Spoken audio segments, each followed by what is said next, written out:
Hey guys, Feastwood here with another video. As most of you know, I make leveling and goal making videos in this channel. So, about a week ago, I decided to put my own guides to the test and see how fast I can level a character from 1 to 60. So I did this, and I did this using guides I've made in the past. Shockingly enough, not only did I break the world record in half, which I believe is held by Arleus with 2 days and 16 hours, I also managed to do it under 1 day of playtime. In fact, it took me only 21 hours, 16 minutes, and 10 seconds. So how did I do it? What did I do? It's actually really simple and not that complicated. For my entire journey, I only used one talent build. One boosting talent build is all it took for me to boost myself from level 1 to 60. I'll leave a link to the talent build in the description if you want to check it out. Other than that, I used 3 dungeons and 1 raid. 4 individual instances with 4 pull techniques is all it took for me to hit level 60. And these pulls are also really easy. For example, I think I could have boosted myself from 1 to 60 naked if I wanted to. Would have definitely taken longer though. But you get the point. I also had 3 guildies who tagged along for the journey from 8 to 50. Big thanks to them for the insane time commitment. So if you guys plan on leveling an alt from 1 to 60, use these 4 dungeons. These are all you will need to get yourself to 60. Alright, let's get to it. For level 1 to 8, I use the level 1 to 8 boost strategy. Nothing too complicated. What you do here is tag the mobs, have a hunter or warlock pet kill the mob for you. It'll make you receive the full experience. Using this strategy, I hit level 8 in the 25-minute mark. Pretty amazing. I'll leave a link to this and all the other guides in the description if you want to check them out.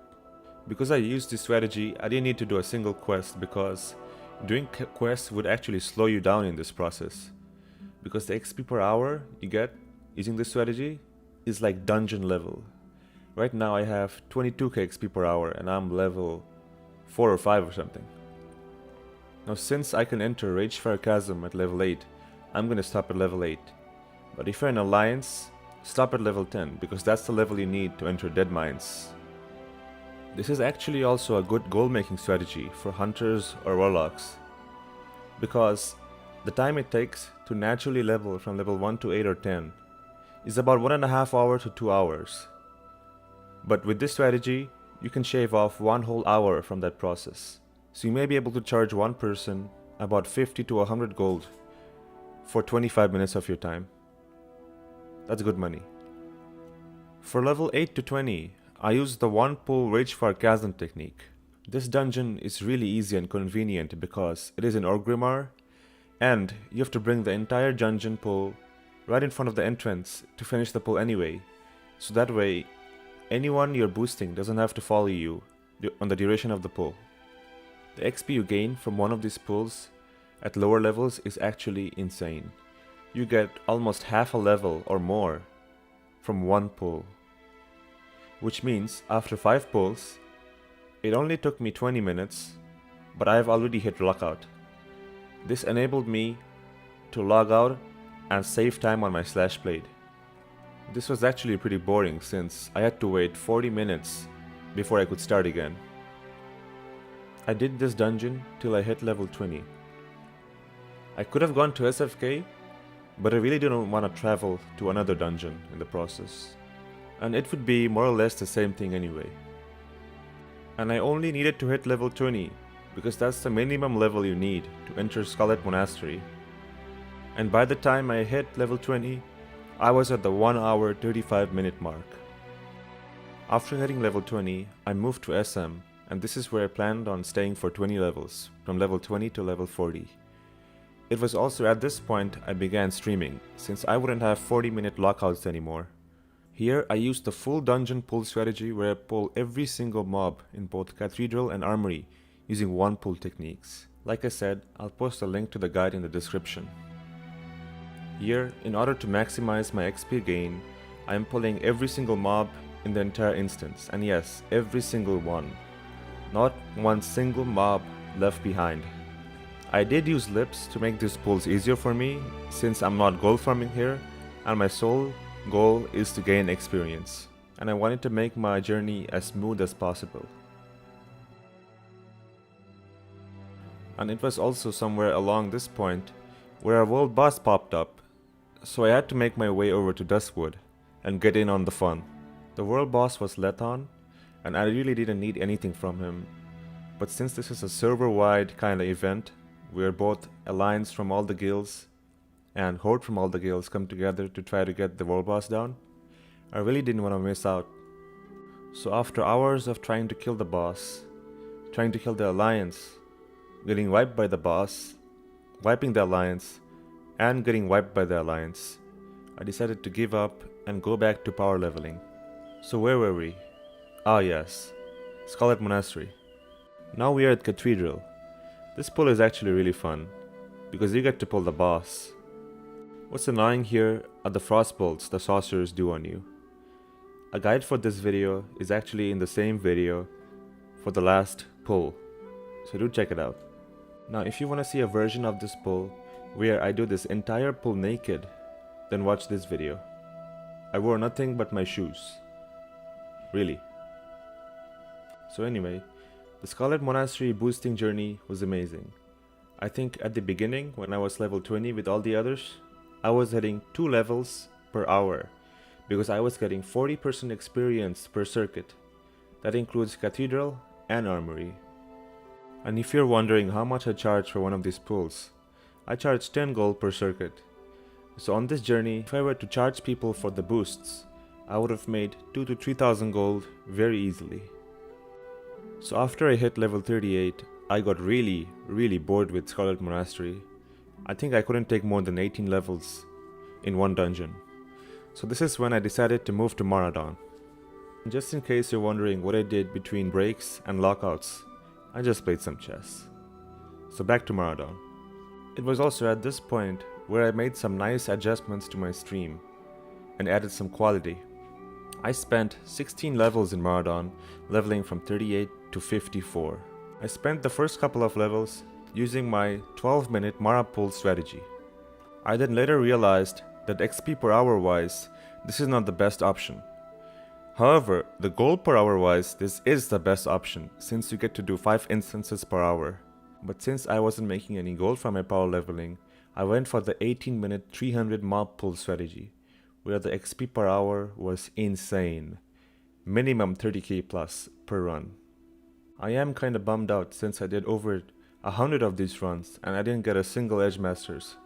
However, I did get crappy epics like Gloves of Might, Ice Mel Jerkin, Argent Custodian, Boots of Avoidance. The luck. And I went with the 300 mob pull strategy, not only because it was better, but also because it was way more fun. You get to pull dinosaurs, hydras, and rock elementals, and make it look way more cool for the viewers. However, I don't have a guide on this exact technique, the 300 mob pull strategy, but if you want, I can explain it in a separate video. It is basically the 12-minute pull with 6 minutes of extra steps. It's really not that hard. As you can see, I have full mana and full health, and I have already finished the pull. After I hit level 50, this is when I had to say farewell to my group, because when everyone in your group is level 50, you get really decreased experience gain from the pulls. When everyone in my group was level 50, my average group level was really high, so my XP gain went down. So later, I fixed this problem by inviting low levels to the run and giving them boosts for free. That way, my average level of the group went down and I was getting over 36k XP per boost. Now normally, you stay in Maradon till you're level 52, then you move to something else. But because I could manipulate the average group level by inviting whoever I want, I could actually stay in Mara till level 54. This way, I was really able to maximize my XP gain. So once I hit level 54, it was time to finally move to ZG. 14 hours, 5 minutes later, now we are here. A raid, not a dungeon, but a raid to finish the journey. Now, I would have loved to bring my guildies along with me in the ZG grind, but since the XP gain goes down for every player in the instance, this would have really hurt my speed leveling. When you're alone with the booster in ZG, in a perfect hour, you're making around 150k XP per hour. And for every player that joins, you are removing more or less 20k XP per hour. So if you guys are ever buying ZG boosts and there are 4 guys in the group, please keep that in mind when they're charging you 25 gold per run. So for ZG, I used the 50 elite 1 pull strategy.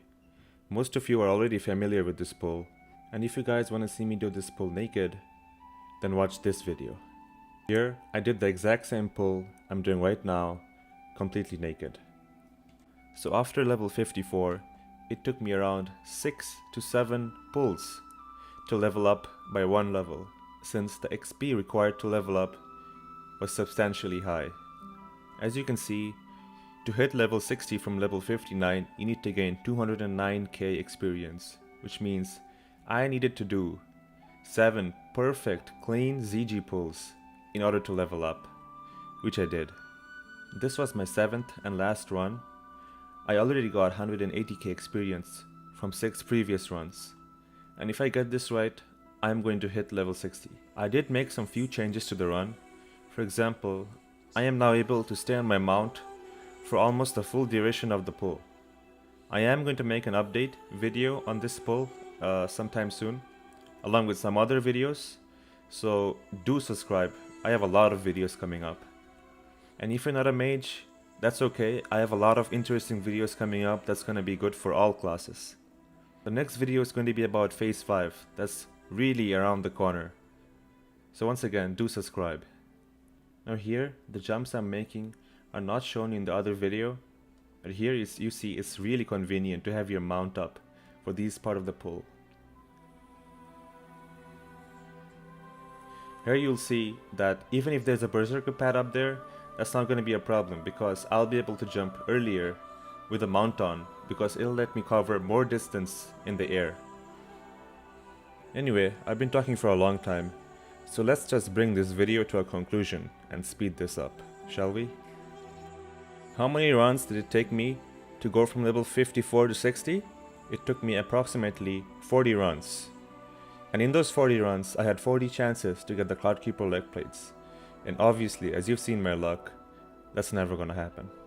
Although something I did gain from my mage was that when I started doing the pulls, I was around 20% into revered.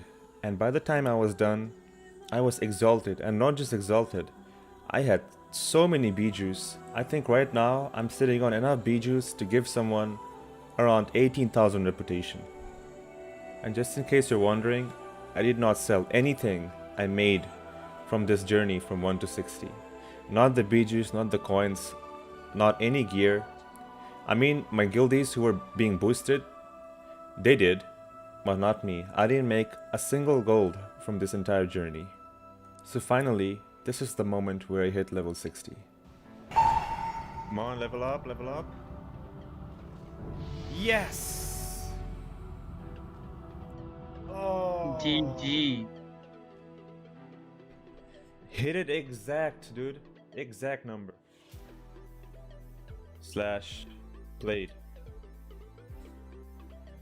21 hours, 16 minutes, 25 seconds.